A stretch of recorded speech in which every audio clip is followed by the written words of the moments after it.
Samantala, magkahiwalay na aksidente sa Posurubio, Pangasinan na hulikam. Dalawa nasawi sa aksidente. Tutukan sa report ni Claire Lacanilaw.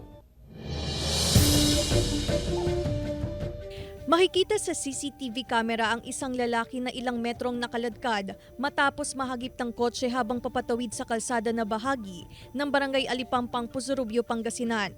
Ayon sa pulisya, nasawi sa insidente ang 53 anyos na lalaki na nagtamo ng matinding sugat sa iba't ibang bahagi ng katawan.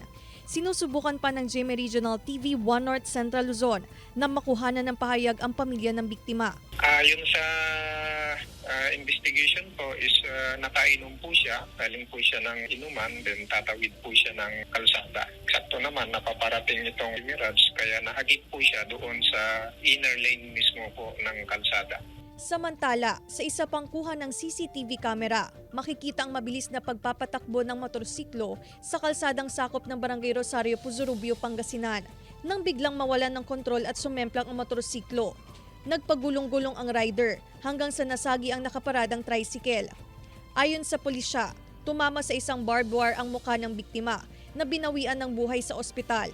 Nagsarili po siya, nag-slide po yung motor niya, and then sa kasawiyang pala, tumama po siya doon sa barbed wire na kung saan nagkaroon siya ng grabing sugat sa kanyang mukha. Patuloy ang paalala ng pulisya sa publiko na iwasang magmaneho ng nakainom at mag-ingat sa pagmamaneho upang makaiwas sa aksidente. Kasama si Jing Dakanay, Claire Lacanilaw, 1 North Central Luzon.